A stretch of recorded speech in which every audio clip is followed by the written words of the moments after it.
Hello everyone, welcome back to study civils with Anjali. आज हम एक बहुत इम्पॉर्टेंट टॉपिक पढ़ने वाले हैं, कॉन्स्टिट्यूशनल डेवलपमेंट फ्रॉम 1773 से लेके 1858 तक क्या क्या डेवलपमेंट हुआ उसको हम आज जानेंगे, समझेंगे, देखेंगे कि क्या हुआ। अब आप सोच रहे होंगे कि ये एक्ट क्यों पढ़ना है ना, इतने सारे डेट्स याद कैसे रखेंगे। सिंपल जवाब है कि ये एक्ट बताते हैं कि ईस्ट इंडिया कंपनी ना धीरे धीरे एक ट्रेडर से रूलर कैसे बन गई और फिर ब्रिटिश क्राउन ने इंडिया को डायरेक्ट कंट्रोल में कैसे ले लिया। आज का लेक्चर एक स्टोरी की तरह है, from trade to rule and then crown rule. ठीक है, सबसे पहले हम बात करेंगे रेगुलेटिंग एक्ट ऑफ 1773 के बारे में। सो इमेजिन कीजिए, एक कंपनी बिजनेस करने गई थी लेकिन इतनी पावरफुल हो गई कि पूरा कह सकते हो कि रीजन रूल करने लगी। ब्रिटिश पार्लियामेंट ने सोचा कि ये कंपनी कुछ ज़्यादा ही पावरफुल हो गई है तो इसे कंट्रोल करना पड़ेगा और इसीलिए आया regulating act of 1773। Important point ये है कि गवर्नर जनरल ऑफ बंगाल का पोस्ट क्रिएट हुआ और पहले गवर्नर जनरल बने वॉरेन हेस्टिंग। ठीक है, कोलकाता में सुप्रीम कोर्ट भी इस्टेब्लिश हुआ था 1774 में, है ना। और फिर कंपनी को पार्लियामेंट के कंट्रोल में लाना शुरू किया गया। ये ब्रिटिश पार्लियामेंट का ना पहला अटेम्प्ट था कंपनी को रेगुलेट करने का। सो एग्ज़ाम में क्वेश्चन आ सकता है कि first step towards parliamentary control over British east India company कौन सा एक्ट था, तो रेगुलेटिंग एक्ट ऑफ 1773। उसके बाद आता है पिट्स इंडिया एक्ट 1783। सो अब ना ब्रिटिश गवर्नमेंट को लगा कि सिर्फ रेगुलेशन से तो काम नहीं चलेगा, तो आया पिट्स इंडिया एक्ट 1783। यहाँ इंट्रोड्यूस हुआ डुअल कंट्रोल। एक तरफ ना कोर्ट ऑफ डायरेक्टर थे जो कमर्शियल मैटर्स को देखते थे और दूसरी तरफ बोर्ड ऑफ कंट्रोल थे जो पॉलिटिकल मैटर को देखते थे। अब एक एग्जांपल से इमेजिन करो कि जैसे किसी स्कूल में प्रिंसिपल एकेडमिक्स देखे और मैनेजमेंट फाइनेंस देखे, दोनों मिलकर स्कूल चलाते हैं, है ना। इसी तरह से इंडिया में ना कंपनी और ब्रिटिश गवर्नमेंट मिलकर एडमिनिस्ट्रेशन चला रहे थे, लेकिन रियल पावर धीरे धीरे ब्रिटिश गवर्नमेंट के पास जा रही थी। उसके बाद आता है चार्टर एक्ट। ठीक है, चार्टर एक्ट क्या होता है, सवाल है कि क्या एक जो है क्या ईस्ट इंडिया कंपनी हमेशा के लिए ट्रेड मोनोपोली एंजॉय करेगी क्या? बिल्कुल नहीं, है ना। तो ब्रिटिश पार्लियामेंट ने टाइम टू टाइम ना चार्टर एक्ट पास करते थे, जैसे चार्टर एक्ट ऑफ 1793। ये क्या है, तो ये ना कंपनी का चार्टर 20 साल के लिए एक्सटेंड कर दिया गया था। ठीक है, गवर्नर जनरल की पावर को और स्ट्रॉन्ग कर दिया गया था।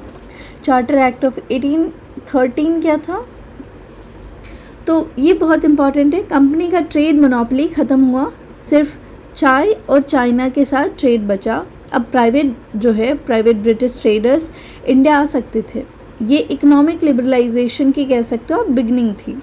ठीक है, फिर आता है चार्टर एक्ट ऑफ 1833। ये one of the most important act है। कंपनी के कमर्शियल फंक्शंस ना कम्प्लीटली अबॉलिश हो गया था। अब कंपनी सिर्फ ना एडमिनिस्ट्रेटर बन गई। गवर्नर जनरल ऑफ बंगाल बने गवर्नर जनरल ऑफ इंडिया और first governor general of India कौन थे, तो Lord William Bentinck. Okay, and centralization और स्ट्रॉन्ग हो गई। फिर आता है चार्टर एक्ट ऑफ 1853। इसका इम्पॉर्टेंट पॉइंट ये इम्पॉर्टेंट इसलिए था बिकॉज इसमें ना legislative and executive function separate थे। ओपन कंपटीशन था फॉर सिविल सर्विसेज के लिए। यही फ्यूचर में ना इंडियन सिविल सर्विसेज एग्ज़ाम का बेस बना। So remember 1833 commercial functions and हुआ, 1853 सिविल सर्विसेज में रिफॉर्म लाए गए। अब आता है गवर्नमेंट ऑफ इंडिया एक्ट 1858। अब आता है टर्निंग पॉइंट। 1857 रिवोल्ट के बाद ना ब्रिटिश गवर्नमेंट शॉक में थी। उन्हें समझ आ गया था कि अब कंपनी के भरोसे ना इंडिया रूल नहीं कर सकता, तो पास हुआ गवर्नमेंट ऑफ इंडिया एक्ट 1858। इसका की पॉइंट ये था कि ईस्ट इंडिया कंपनी का रूल एंड हुआ, पावर ट्रांसफ़र हुआ ब्रिटिश क्राउन को और secretary of state for India को क्रिएट किया गया। गवर्नर जनरल बन गए थे वाइसरॉय। सो फर्स्ट वाइसरॉय कौन थे, लॉर्ड कैनिंग। ये एक्ट ना बहुत इंपॉर्टेंट है, क्योंकि ना इसने ना ऑफिशियली कंपनी रूल को क्राउन रूल में कन्वर्ट कर दिया।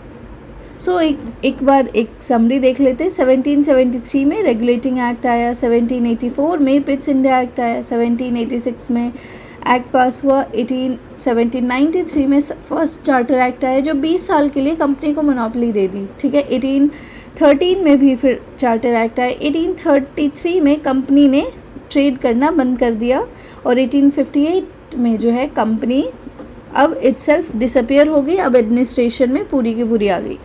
सो अमेजिंग राइट, इसका जर्नी था, है ना। एक कंपनी जो स्पाइसेस खरीदने आई थी उसने पूरे देश पर रूल किया और फिर ब्रिटिश गवर्नमेंट ने उसकी जगह ले ली। मतलब ये काफ़ी अमेजिंग है। अब हम पढ़ेंगे इंडियन काउंसिल एक्ट ऑफ 1861 के बारे में, इसके बारे में जान लेते हैं। सो 1857 रिवोल्ट के बाद ना ब्रिटिश समझ गए थे कि इंडियंस को ना कम्प्लीटली इग्नोर नहीं किया जा सकता, ठीक है। तो आया Indian council act of 1861। Important point इसका ये था कि लेजिस्लेटिव काउंसिल जो थे रिकॉन्स्टिट्यूट किए गए, इंडियंस को नॉमिनेट किया जा सकता था, पोर्टफोलियो सिस्टम रिस्टोर हुआ। एक एग्जांपल से समझते हैं कि जैसे स्कूल प्रिंसिपल पेरेंट्स की कंप्लेंट के बाद ना पेरेंट मीटिंग में कह सकते हो पेरेंट कमेटी में कुछ स्टूडेंट को इंक्लूड कर ले। पावर अभी भी प्रिंसिपल के पास ही है, बस कंसल्टेशन शुरू हुई, इसीलिए ना इसे कहते हैं beginning of association of Indians with legislation. फिर आता है इंडियन काउंसिल एक्ट ऑफ 1892। अब इंडियंस ने डिमांड की सिर्फ नॉमिनेट मत करो, हमें ना चूज़ करने दो। ब्रिटिश ने थोड़ा सा कंसेशन दिया, की फीचर्स थे कि ये इनडायरेक्ट इलेक्शन इंट्रोड्यूस किया, बजट डिस्कशन कर सकते थे, क्वेश्चन पूछ सकते थे लेकिन वोट नहीं कर सकते थे। मतलब कि टीचर्स से सवाल पूछने की परमिशन है लेकिन डिसीजन अब भी टीचर ही लेंगे। This act introduce the principle of election, okay. फिर आता है इंडियन काउंसिल एक्ट ऑफ 1909 जिसको हम मॉडल इंटू रिफॉर्म भी कहते हैं या गवर्नमेंट ऑफ इंडिया एक्ट 1909 भी कहते हैं। इसका फीचर ये था कि इलेक्शन को एक्सपैंड किया, मोर इंडियंस को इंक्लूड किया, लेकिन सबसे इम्पॉर्टेंट ये था कि सेपरेट इलेक्टोरेट फॉर मुस्लिम ये दिया की बात की। और एक सिंपल एग्जांपल से इस चीज़ को समझते हैं कि इमेजिन स्कूल इलेक्शन में बोले जाए कि हिंदू स्टूडेंट अलग वोट करेंगे, मुस्लिम स्टूडेंट अलग वोट करेंगे, तो क्या यूनिटी बढ़ेगी? क्या नहीं ना, डिवीज़न बढ़ेगा। इसी एक्ट ने कम्युनल पॉलिटिक्स का फाउंडेशन रखा। यूपीएससी का ये फेवरेट पॉइंट है, ओके। अब आता है गवर्नमेंट ऑफ इंडिया एक्ट 1919 जिसको हम मोंटेग्यू चेम्सफोर्ड रिफॉर्म भी कहते हैं। फर्स्ट वर्ल्ड वॉर के बाद ना इंडियंस एक्सपेक्टेड था सेल्फ गवर्नमेंट के लिए, लेकिन ब्रिटिश ने क्या दिया? Montagu Chelmsford reform. Most important feature था डायरकी। प्रोविंस के सब्जेक्ट दो पार्ट में डिवाइडेड थे, एक रिजर्व सब्जेक्ट जिसमें पुलिस, फाइनेंस ये सब थे, और एक ट्रांसफ़र सब्जेक्ट जिसमें कि एजुकेशन, हेल्थ ये सारे थे। अब एक एग्जांपल से समझो, आपको बाइक चलाने दी गई है लेकिन ब्रेक और स्टीयरिंग किसी और के कंट्रोल में है, तो क्या आप सच में बाइक चला रहे हो? नहीं ना। इसी तरह से डायरकी प्रैक्टिकली ना फेल हो गई, लेकिन ये रिस्पॉन्सिबल गवर्नमेंट की डायरेक्शन में एक स्टेप थी। अब बात कर लेते हैं साइमन कमीशन की 1927। ब्रिटिश ने रिफॉर्म रिव्यू करने के लिए साइमन कमीशन भेजा। प्रॉब्लम था कोई इंडियन मेंबर्स नहीं थे। अब इमेजिन करो कि आपके फ्यूचर का डिसीजन लेने के लिए कमेटी बनाई जाए और उसमें आपका कोई रिप्रेजेंटेटिव ही ना हो। स्लोगन था साइमन गो बैक। ये मूवमेंट ने इंडियंस को एक प्लेटफॉर्म पर यूनाइट कर दिया, है ना। अब गवर्नमेंट ऑफ इंडिया एक्ट 1935 देखते हैं। अब आते हैं ब्रिटिश इंडिया का सबसे important act, government of India 1935। इसका फीचर था प्रोविंशियल ऑटोनॉमी, यानी डायरकी इन प्रोविंसेस अबॉलिश हो गई, ठीक है। फेडरल स्ट्रक्चर प्रपोज किया गया, बाइकैमरल लेजिस्लेचर बनाए गए, फेडरल कोर्ट स्टैब्लिश हुआ, आरबीआई स्टैब्लिश हुआ, फ्रेंचाइज एक्सपैंड हुए।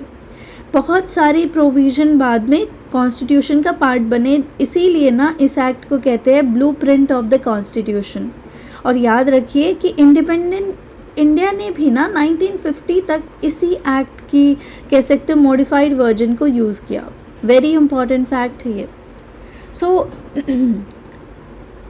एक बिग पिक्चर समझते हैं तो 1861 में नॉमिनेशन के लिए देते हैं, स्टार्ट करते हैं। 1892 में डिस्कशन कर सकते हो, इलेक्शन कर सकते हो, वोट नहीं कर सकते। 1909 में सेपरेट इलेक्टोरेट लाए। 1919 में डायरकी अबॉलिश हुआ। 1935 में प्रोविंशियल ऑटोनॉमी दी और हर रिफॉर्म ने इंडियंस को ना थोड़ा थोड़ा पॉलिटिकल ट्रेनिंग दिया और इसी ट्रेनिंग ने ना फ्यूचर लीडर्स को पार्लियामेंट चलाना सिखाया। ओके, अब हम बात कर लेते कॉर्नवालिस के रोल के बारे में।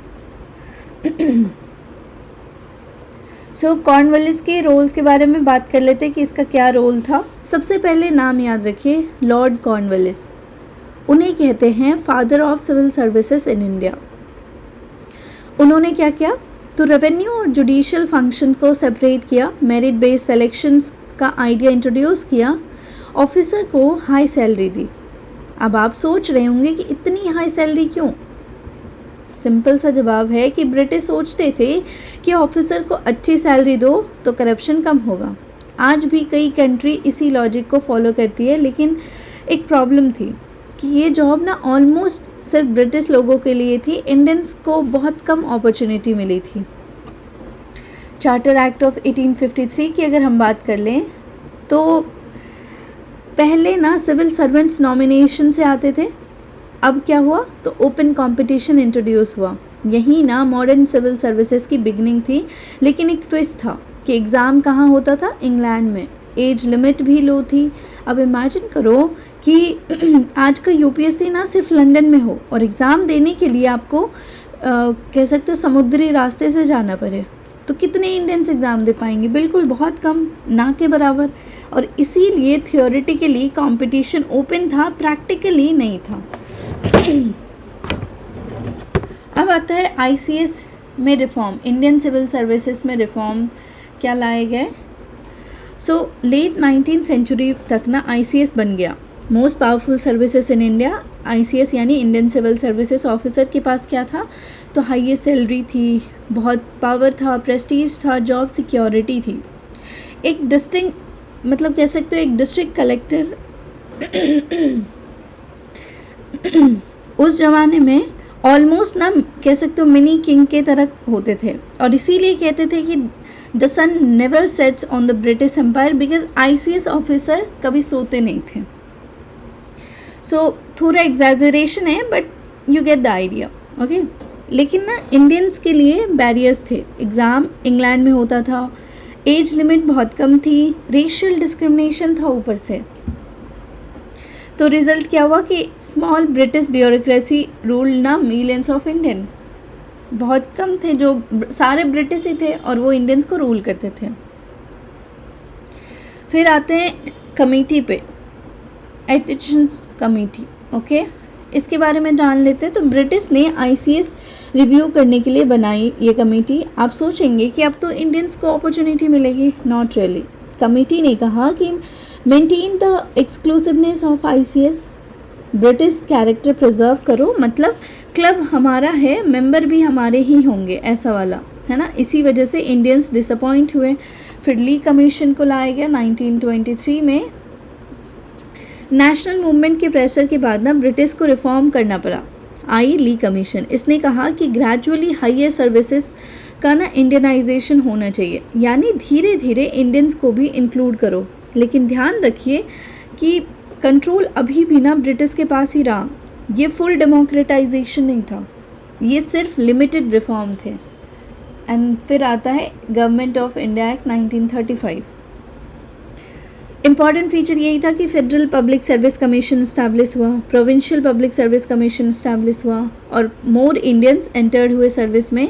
लेकिन टॉप पोजीशन पे स्टिल लार्जली ब्रिटिश हैंड्स में ही थे सारे टॉप पोजीशन। तो इंडियनाइजेशन तो हुआ, लेकिन धीरे, बहुत स्लोली। ओके, अगर एक बिग पिक्चर देखें तो कॉर्नवालिस जो है मेरिट सिस्टम के बेसिस पे किया एंट्री। ये 1853 में कॉम्पिटिटिव एग्ज़ाम आया है। आईसीएस एक एलीट ब्रिटिश सर्विसेज था, ठीक है। फिर एक कमीशन आया जिसने एक्सक्लूसिवनेस मेंटेन करने की बात की। ली कमीशन ने बोला ग्रेजुअली इंडियनाइजेशन करो। एंड 1935 एक्ट जो है पब्लिक सर्विस कमीशंस की बात करते हैं।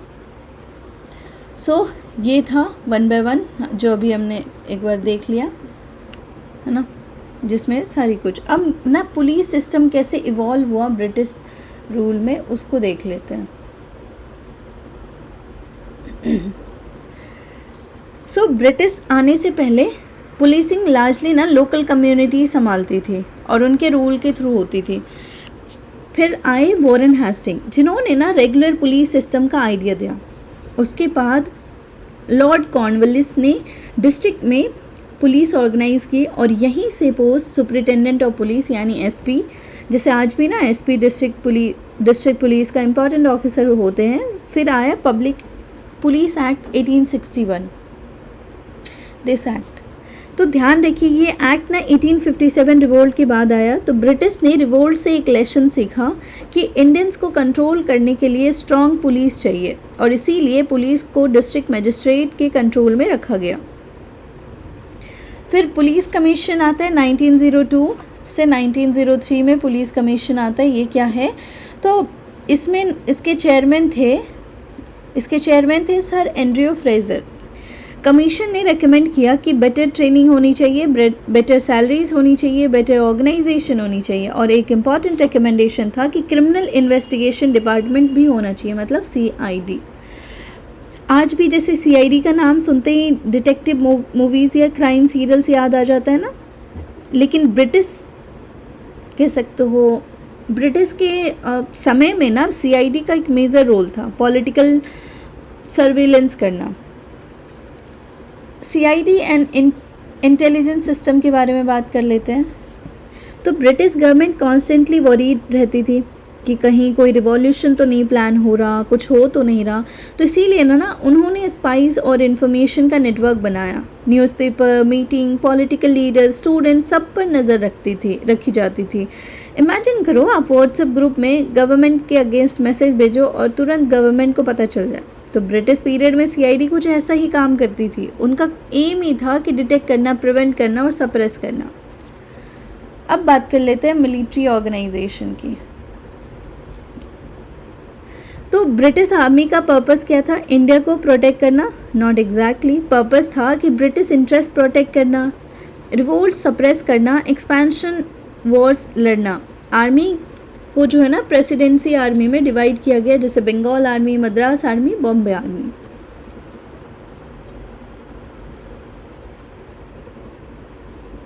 और ब्रिटिश ने आर्मी पर बहुत पैसा खर्च किया। इंटरेस्टिंग फैक्ट ये है कि इसका ना लार्ज पार्ट इंडियन रेवेन्यू से आता था, मतलब इंडियंस के पैसे से ना एक आर्मी चल रही थी जो इंडियंस को ही कंट्रोल करती थी। तो इसके ना कुछ थियरी के बारे में पढ़ लेते हैं। Martial racist theory.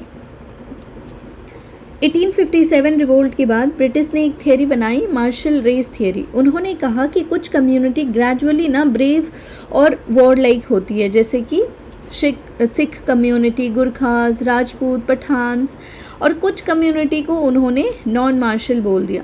क्वेश्चन है कि क्या ये साइंटिफिक थियरी था? तो बिल्कुल नहीं, ये एक पॉलिटिकल स्ट्रैटेजी थी। ब्रिटिश चाहते थे कि इंडियंस यूनाइटेड ना हो जाएं, तो डिवाइड एंड रूल का एक एग्जाम्पल रखा उन्होंने। इंडियनाइजेशन कैसे हुआ आर्मी का? This one.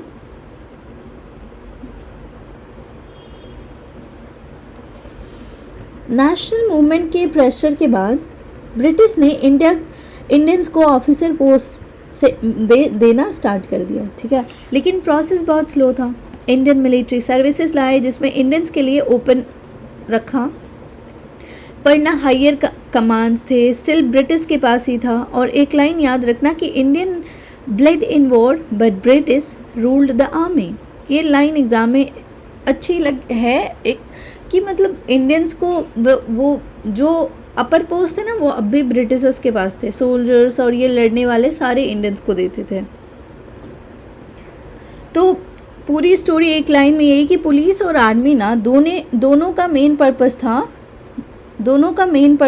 इन दोनों का, पुलिस और आर्मी का, कि ब्रिटिश रूल को मेंटेन करना। पुलिस कंट्रोल करती थी, आर्मी क्रश करती थी, CID मॉनिटर करती थी। मार्शल रेसिस थियरी क्रिएट किया डिवीजन, और इंडियंस को ना टॉप पोजीशन से लार्जली दूर रखा गया। और इसीलिए हिस्टोरियंस कहते हैं कि an army to conquer and a police to rule.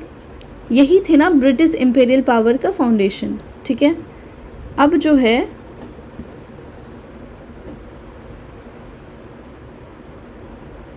हाँ, अब हम देखेंगे वॉरेन हेस्टिंग के रिफॉर्म्स के बारे में। सो जुडिशियल रिफॉर्म की जर्नी शुरू होती है वॉरेन हेस्टिंग से। उसके एक डुअल कोर्ट सिस्टम स्टैब्लिश किया उसने, दीवानी कोर्ट।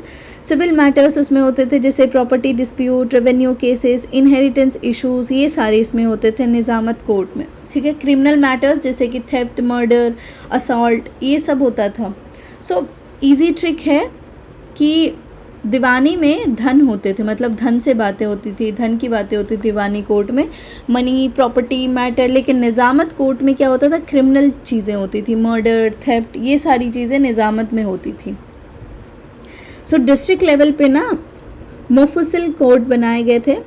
कोलकाता में हायर कोर्ट स्टैब्लिश किए गए थे मुस्लिम क्रिमिनल्स लॉ के लिए, जैसे काजी, मुफ्ती अपॉइंट किए गए थे। ये ब्रिटिश का ना पहला कह सकते हो सीरियस अटेम्प्ट था एक रेगुलर जुडिशियल सिस्टम इस्टेब्लिश करने का। ठीक है, इसके बाद ना कॉर्नवालिस आते हैं। सो अब आता है कि फादर ऑफ सिविल सर्विसेज कौन थे, तो लॉर्ड कॉर्नवालिस थे। और जुडिशरी में भी इनका कंट्रीब्यूशन बहुत इंपॉर्टेंट था। सबसे इंपॉर्टेंट रिफॉर्म था separation of judicial and executive function को इन्होंने सेपरेट किया था। मतलब जो ऑफिसर टैक्स कलेक्ट करे वही जज बनकर डिसीजन ना दे, है ना।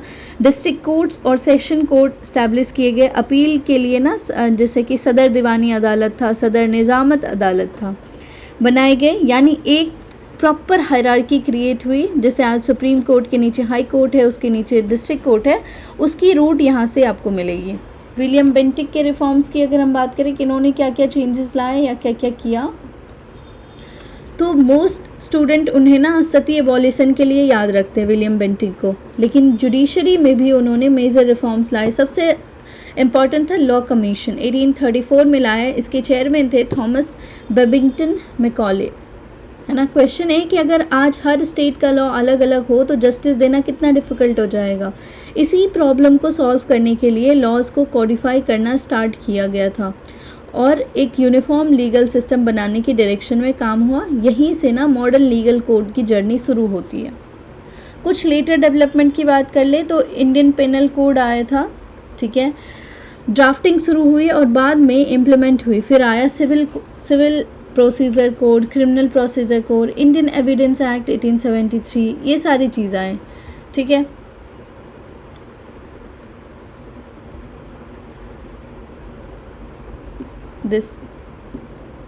ये सारी है, जिसमें कि हायर कोर्ट एक्ट 1861 आया, हायर कोर्ट एक्ट 1861 आया, जिसमें ये this one high court act. इसके अंदर ना हाई कोर्ट स्टैब्लिश हुए कोलकाता में, कैलकाटा, बॉम्बे, मद्रास में, और फाइनली फेडरल कोर्ट 1937 भी आया, जिसमें कि क्या क्या लाए गए थे। फेडरल कोर्ट स्टैब्लिश हुआ था 1970। ये सेंटर और प्रोविंस के डिस्प्यूट सॉल्व करता था, लेकिन फाइनल अपील अब भी कहाँ जाता था, तो प्रिवी काउंसिल लंदन में। मतलब फाइनल जुडिशियल अथॉरिटी तो अब भी ब्रिटिश के पास ही थी। इनकी पॉजिटिव एस्पेक्ट को देखिए कि क्या ब्रिटिश जुडिशरी कम्प्लीटली बहुत मतलब बैड थी, तो नॉट रियली। कुछ पॉजिटिव इनके कॉन्ट्रीब्यूशंस भी थे, जैसे रूल ऑफ लॉ स्टैब्लिश हुआ, यूनिफॉर्म लीगल सिस्टम बना, अपील सिस्टम डेवलप हुआ, कोडिफाइड लॉज आए, मॉडर्न कोर्ट्स की फाउंडेशन रखी गई। आज के इंडियन जुडिशरी का काफ़ी स्ट्रक्चर इसी पीरियड से इवॉल्व हुआ। इनके कुछ नेगेटिव एस्पेक्ट्स की बात करें तो जुडिशरी का मेन ऑब्जेक्टिव था ब्रिटिश इंटरेस्ट प्रोटेक्ट करना। प्रॉब्लम क्या थी कि जस्टिस एक्सपेंसिव था, केस बहुत डिले होते थे, लैंग्वेज इंग्लिश थी, कॉमन पीपल के लिए ना कोर्ट इनएक्सेसिबल थे। हायर जुडिशरी में इंडियंस को बहुत कम अपॉर्चुनिटी मिलती थी और फाइनल अपील जो है लंदन में जाती थी, तो जुडिशरी इंडिपेंडेंट नहीं थी, है ना। फाइनली सारा कंट्रोल उन्हीं के पास था। तो अब जो है, अब हम बात करेंगे एडमिनिस्ट्रेशन के बारे में। एडमिनिस्ट्रेशन क्या क्या चेंजेस आए। सो वाई एडमिनिस्ट्रेशन चेंजेस आफ्टर 1857। तो 1857 रिवोल्ट ने ब्रिटिश को बहुत ज़्यादा कह सकते हो शॉक में डाल दिया। उन्हें समझ आ गया था कि ईस्ट इंडिया कंपनी इंडिया को जो है अब इफ़ेक्टिवली गवर्न नहीं कर सकती, है ना, क्योंकि रिवोल्ट हुआ तो ब्रिटेन क्राउन वहाँ पे उनको समझ आ गया था। इसीलिए उन्होंने गवर्नमेंट ऑफ इंडिया एक्ट 1858 लाया, जिसमें पावर ईस्ट इंडिया कंपनी से ट्रांसफ़र होकर अब ब्रिटिश क्राउन के पास चली गई। एक नया पोस्ट क्रिएट हुआ secretary of state for India का, और इंडिया भी जो है वाइसरॉय, और इंडियन में वाइसरॉय जो है बन गए representative of the crown. British का एम था कि सेंट्रलाइज होना चाहिए, एफिशिएंट होना चाहिए और स्टेबल एडमिनिस्ट्रेशन क्रिएट करना। लेकिन एक और लेसन उन्होंने सीखा कि अगर इंडियंस को कम्प्लीटली एडमिनिस्ट्रेशन से बाहर रखा गया तो फ्यूचर रिवॉल्ट हो सकता है। इसीलिए धीरे धीरे ना इंडियंस को लोकल लेवल पर इन्वॉल्व करना शुरू कर दिया। अब आता है सेंट्रल प्रोविंशियल गवर्नमेंट के बारे में। तो टॉप लेवल पर ना एडमिनिस्ट्रेशन बहुत सेंट्रलाइज था, लंदन का कंट्रोल स्ट्रांग था, लेकिन लोअर लेवल पे ब्रिटिश ने रिस्पॉन्सिबिलिटीज़ डिस्ट्रीब्यूट करनी शुरू की। इसको बोलते हैं एडमिनिस्ट्रेटिव डिसेंट्रलाइजेशन। प्रोविंस में गवर्नर और एग्जीक्यूटिव काउंसिल का रोल इंक्रीज़ हुआ। ठीक है, कलेक्टर जो है डिस्ट्रिक्ट एडमिनिस्ट्रेशन के सबसे इम्पॉर्टेंट ऑफिसर बने। ठीक है, सो आज भी ना जो डिस्ट्रिक्ट कलेक्टर या डीएम होते हैं ना डिस्ट्रिक्ट एडमिनिस्ट्रेशन का, वो की ऑफिसर होते हैं। तो ब्रिटिश पीरियड की जो लेगेसी आज भी आपको कंटिन्यू करती हुई दिखेगी, है ना। So early ideas of local bodies क्या था उस वक्त, दिस वन। तो ब्रिटिश को रियलाइज़ हुआ कि लोकल प्रॉब्लम को लोकल लोग ही बेटर समझ सकते हैं, जैसे कि road, water supply, sanitation, school, इन सब के लिए ना लोकल बॉडीज़ यूज़फुल हो सकती थी। लेकिन याद रखिए कि ये बॉडीज़ ना इनिशियली डेमोक्रेटिक नहीं थी। उनके पास लिमिटेड पावर था, लिमिटेड फंड्स और ज़्यादा कंट्रोल ना ऑफिशियल्स के पास थे। फिर भी ये डेमोक्रेटिक इंस्टीट्यूशन की बिगनिंग थी। मेयो रिजोल्यूशन 1870 की बात कर लेते, तो अब आते हैं लॉर्ड मेयो पे। एग्ज़ाम में याद रखिए कि Mayo resolution first important step था towards the local self government. Lord Mayo ने इनकरेज किया डिस्ट्रिक्ट बोर्ड्स, म्यूनसिपल बॉडीज़ और कहा कि लोकल नीड्स के लिए ना लोकल इंस्टीट्यूशन होना चाहिए। एग्जाम्पल, अगर किसी डिस्ट्रिक्ट में रोड ख़राब है तो लंदन से ऑर्डर आने का वेट क्यों करें, है ना। लोकल बॉडी खुद डिसीजन ले सकती है। इसी थिंकिंग ने लोकल गवर्नमेंट को पुश दिया। रिपन्स के रिजोल्यूशन की बात करें, 1882 में जो रिजोल्यूशन रिपन्स का आया था उसकी बात करें, तो अब आते हैं सबसे इम्पॉर्टेंट पर्सनैलिटी पे, लॉर्ड रिपन। उन्हें कहा जाता था father of local self government in India. Ripon ने कहा कि मोर इलेक्टेड मेंबर्स होने चाहिए, नॉन ऑफिशियल्स को इम्पोर्टेंस मिलनी चाहिए, लोकल बॉडीज़ को ना ज़्यादा पावर मिलनी चाहिए। For the first time Indians को एडमिनिस्ट्रेशन में प्रैक्टिकल एक्सपीरियंस मिलना शुरू हुआ। आज की जो म्यूनसिपल कॉरपोरेशन और पंचायती राज इंस्टीट्यूशन की रूट जो है ना यहीं से मिलती है। फिर आए रॉयल कमीशन ऑन डिसेंट्रलाइजेशन 1907। तो 1907 में एक कमीशन बनाया गया। उसने ऑब्ज़र्व किया कि लोकल बॉडीज़ वीक है बिकॉज फंड्स कम हैं, गवर्नमेंट इंटरफेरेंस ज़्यादा है, पावर लिमिटेड है। तो कमीशन ने रेकमेंड किया कि मोर पावर होना चाहिए, फाइनेंशियल इंडिपेंडेंस होना चाहिए, ग्रेटर पार्टिसिपेशन ऑफ पीपल होना चाहिए। तो ये रिकमेंडेशन ना फ्यूचर रिफॉर्म का कह सकते हो कि बेस बनी। गवर्नमेंट रिजोल्यूशन 1915 की बात कर लेते हैं, ठीक है। सो 1915 रिजोल्यूशन ने लोकल सेल्फ गवर्नमेंट को और इम्पोर्टेंस दी। फिर आया government of India act 1919, this act. तो 1915 रिजोल्यूशन ने लोकल सेल्फ गवर्नमेंट को और इम्पोर्टेंस दी। उसके बाद आया था 1919 एक्ट। इसने इंट्रोड्यूस किया डायरकी। ट्रांसफर सब्जेक्ट में इंक्लूड किया गया जैसे local self government, education, public health, agriculture. अब इंडियन मिनिस्टर्स को ना लोकल एडमिनिस्ट्रेशन में एक्चुअल रिस्पॉन्सिबिलिटी मिलने लगी। सवाल है कि क्या ये कम्प्लीटली डेमोक्रेसी थी? बिल्कुल नहीं, लेकिन ये डेफिनेटली ना एक ट्रेनिंग ग्राउंड ज़रूर था। यहीं से इंडियंस ने गवर्नेंस और एडमिनिस्ट्रेशन का कह सकते हो प्रैक्टिकल एक्सपीरियंस गेन किया। तो पूरी स्टोरी एक लाइन में यही है कि ब्रिटिश ने लोकल सेल्फ गवर्नमेंट डेमोक्रेसी के आइडियल से नहीं, एडमिनिस्ट्रेटिव कन्वीनियंस के लिए इंट्रोड्यूस किया। लेकिन अनइंटेंडेड कंसिक्वेंसेस ये हुआ कि इंडियंस को लीडरशिप ट्रेनिंग मिली, पॉलिटिकल अवेयरनेस बढ़ी, ग्रास रूट डेमोक्रेसी की ना फाउंडेशन कह सकते हो कि पड़ चुकी थी। और इसी फाउंडेशन पर इंडिपेंडेंट इंडिया ने बिल्ड किया municipal corporation, Panchayati Raj institution, local governance system. और इसीलिए हिस्टोरियंस कहते हैं कि local self government became the nursery of Indian democracy, है ना। So thank you everyone. अगर आपको ये लेक्चर हेल्पफुल लगा हो तो do subscribe to this channel. Till then keep learning.